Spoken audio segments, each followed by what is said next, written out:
Empieza el Mundial de Fútbol 2026 y es un espectáculo que nos convoca a todos y creemos que el Mundial más importante es el del presente. Pero si recorremos la historia hacia atrás y si vamos hilvanando de dónde venimos, encontramos que el fútbol y la historia mundial tienen muchísimo que ver. Por eso, en Cámara FM invitamos a Néstor Armando Alzate para que hablemos de fútbol e historia. Néstor, bienvenido. A ti, Andrés, muchísimas gracias. Gracias a Cámara FM. Para mí siempre es un privilegio y un honor estar aquí. Y esto es apasionante porque es que no podés desligar una actividad que convoca a miles de millones de personas de los destinos de cada pueblo, ni podés escindirlo de la política, de la religión, de la cultura. Porque mírese por donde se mire, el fútbol se convirtió en una religión. Completamente, y un ejemplo de eso es la Argentina de la década de 1980, de la mano de un personaje determinante en la historia del fútbol, como Diego Maradona, que ya en el 78 había estado en un mundial, había pasado inadvertido, no había participado de él, aunque había estado en el equipo. Menotti no lo puso. Menotti no lo puso. Y llegamos al Mundial del 86 y antes al del 82 con España, con una carga de transición política y una serie de historias que es importante que nos ayudes a desentrañar.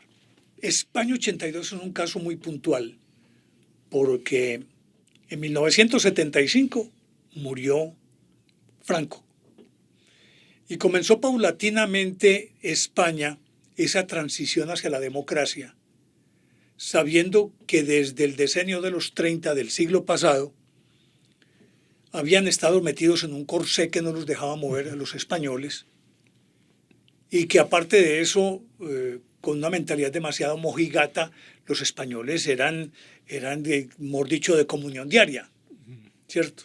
Cuando se muere Franco, empieza a liberalizarse la sociedad, pero como suele suceder con estos movimientos tan abruptos, ya no es solamente que se salga de aquella pacatería, sino que la gente se desbordó, completamente se desbordó, y le importó un bledo que ocurriera. Por lo tanto, ya era una nueva sociedad, la española, vista con recelo por los viejos partidarios de Franco, pero también como una bocanada de aire fresco para la gente joven. Y en esas llega el Mundial del 82. Pero antes del Mundial ocurrió un evento que puso en vilo el nuevo status quo de España, con un coronel, el coronel Tejera, que se tomó el Parlamento, ya era obviamente una monarquía parlamentaria, y se tomó el Parlamento y que iba a dar un golpe de Estado. Y providencialmente apareció el rey, Juan Carlos, que ahí fue donde se echó al bolsillo a todo España. Al pueblo español, claro.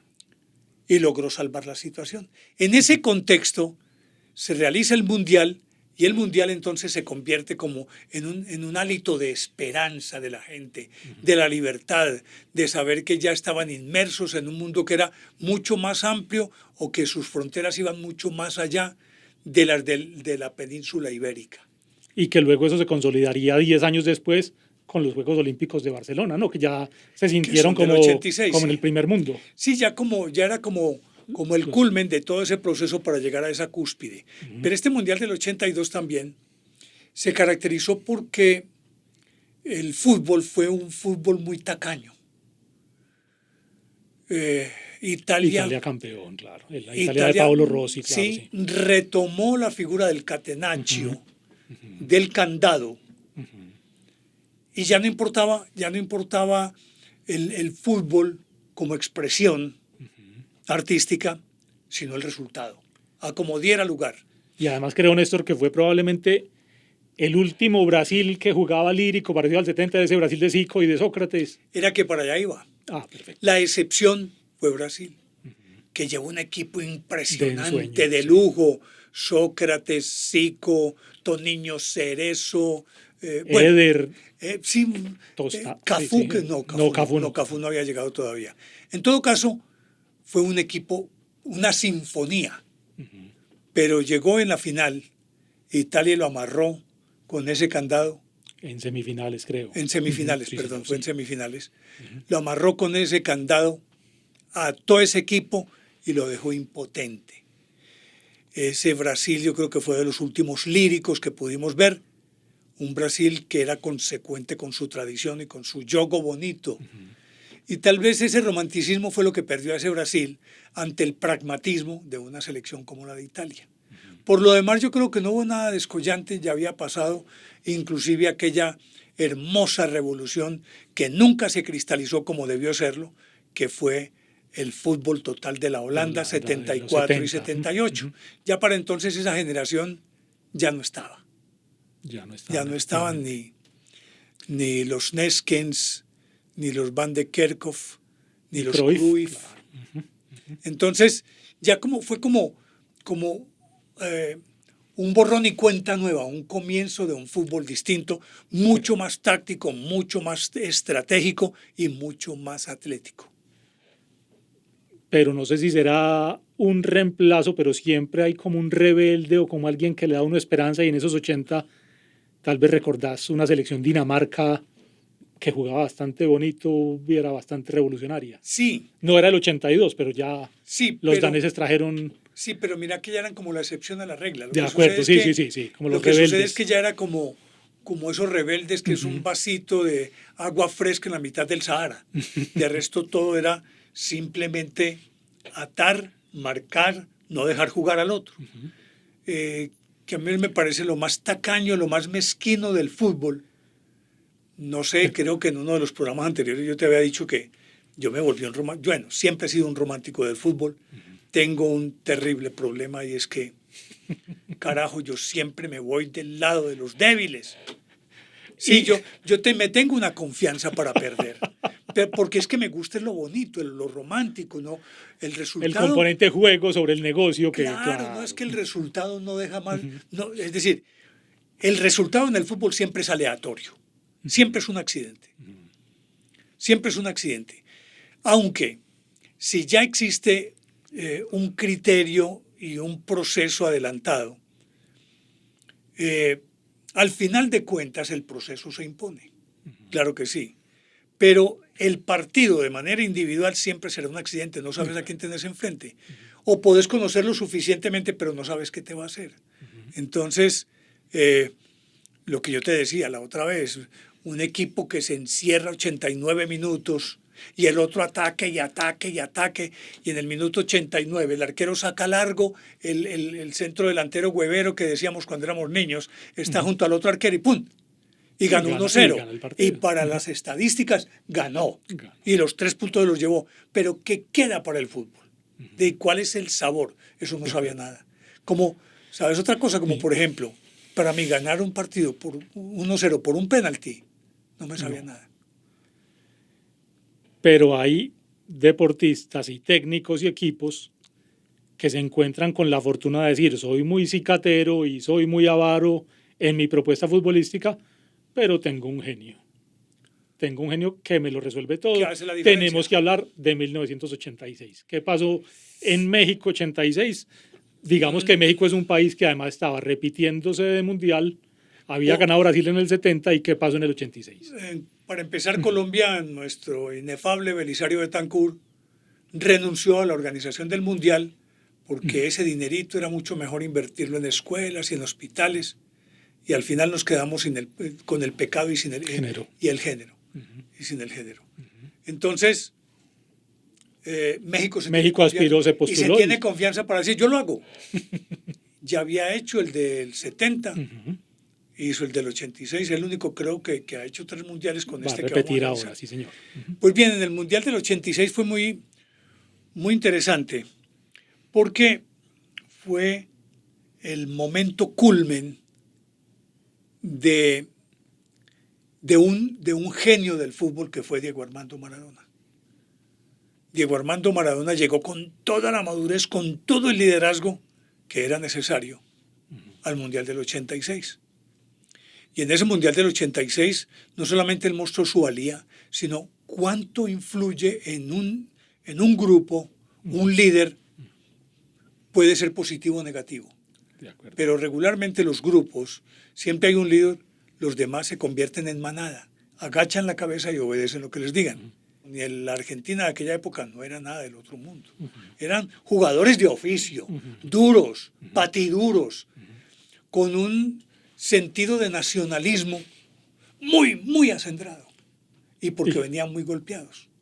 Claro. Venían muy golpeados en ese momento, que yo recuerdo que en ese estaba el Tata Brown, estaba Pasarela, ¿quién es más? Bueno, Maradona.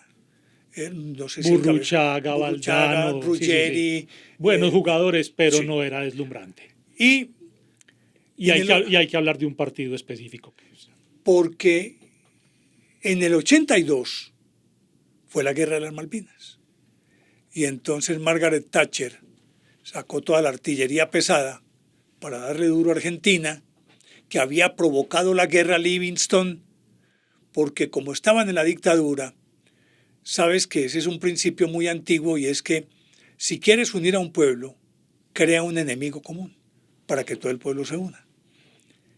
Y entonces a ellos les dio por decir que Inglaterra estaba invadiendo las Islas Malvinas, que para los ingleses son las Falkland, algo así.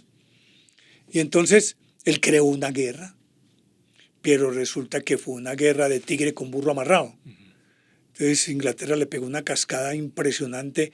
Murieron más de 2.000 argentinos tontamente al influjo de un estúpido militarote. Y entonces llega el 86 y aparece Maradona y llega ese partido del que todo el mundo estaba esperando. Y Maradona en ese partido les pintó la cara. Dicen que hizo el mejor gol de los mundiales. Yo discrepo, para mí ese no fue el mejor gol de los mundiales. Para mí el mejor gol de los mundiales fue el triple sombrero que le hizo Pelé a los 17 años a Suecia. Tenga. Para mí ese fue el mejor gol del mundial, pero no le quitó méritos. Este fue un señor golazo. Un gol desde media cancha, sacándose a 7 jugadores ingleses en un partido en el que además hizo un gol con la mano. O sea, hay que darle magnitud a ese juego. Y entonces no solamente es ese gol, sino dizque la mano de Dios. Yo nunca estuve de acuerdo porque para mí quien haga trampa no puede ser elogiado. Eso es una trampa. Eso es falta de honestidad. Pero lo disculpo por una razón, porque fue una venganza poética. Fue la forma de desquitarse a Argentina de Inglaterra. No les pudimos ganar allá, pero vengan, les pintamos la cara con ese señor gol y con la mano de Dios. Entonces, para mí, yo no puedo con los tramposos. Pues no lo estoy justificando, pero sí siento ese airecillo por allá como de satisfacción de ver esa venganza poética que fue ganarle a Inglaterra. Y mucho más con una mano. Ahora, no es problema de Maradona. Fue viveza de él. No estoy de acuerdo con eso, lo repito. Pero el bobo fue el árbitro que se dejó meter ese golazo. En tiempos de VAR, quién sabe qué habría pasado. En tiempos de VAR hubiera sido otro cantar. Aunque el VAR también se amaña, amigo. Usted sabe, en los últimos partidos y en los últimos torneos. Usted ha visto cómo se ha... A Colombia no se le amañaron con el árbitro que se les atravesó. ¿Usted no se acuerda de esa? Sí, claro. Entonces, también lo amañan. Eso depende de dónde estoy jugando. Y Argentina, además de ese partido y de esa revancha histórica, fue campeón de ese mundial. Fue la coronación de Diego Maradona como... el culmen de su carrera. Completamente. El segundo... Jugaría algunos mundial, jugaría después, pero creo que ese es el momento de su coronación.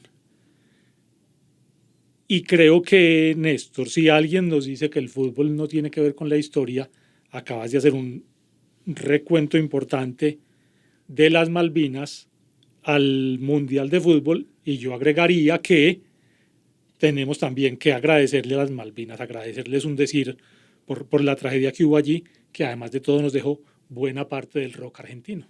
O sea, de la guerra salen manifestaciones populares. Claro. Es que ahí empezó como a florecer el rock argentino, el rock en español. Empieza a aparecer Cerati, todos estos grupos maravillosos. Era una forma de protestar, pero eso también fue como una sublimación de lo que había antes de la dictadura, cuando estaban aquellos portentos de Facundo Cabral, Mercedes Sosa, Atahualpa Yupanqui, que en los años 70, 80, ante la dictadura, que fueron los que dieron la pelea. Alberto Cortés, acuérdese que muchos se tuvieron que exiliar porque era la época en que en Paraguay estaba Stroessner, aquí estaba Pinochet, en Argentina estaban estos militarotes, y entonces todo el cono sur bullía de rebeldía. Y ahí aparecen en ese contexto estos. Pero luego de las Malvinas, aquello se transforma, se sublima. Es como una continuación, pero con un aire mucho más moderno, correspondiente a la mentalidad de los muchachos que estaban haciendo eso. Y creo que bien vale la pena este ejemplo del Mundial del 86 para decir que entre la competición del deporte y la competición de la guerra siempre será preferible la competición del deporte. Porque es que el deporte es sucedáneo de la guerra. Completamente. Y es un sucedáneo de la guerra. ¿Tenemos tiempo o hablamos de esto en el próximo? Hablamos de esto mañana, seguimos hablando de esto. Listo, entonces mañana hablamos y empezamos por ahí. Y seguimos en Cámara FM hablando de fútbol e historia.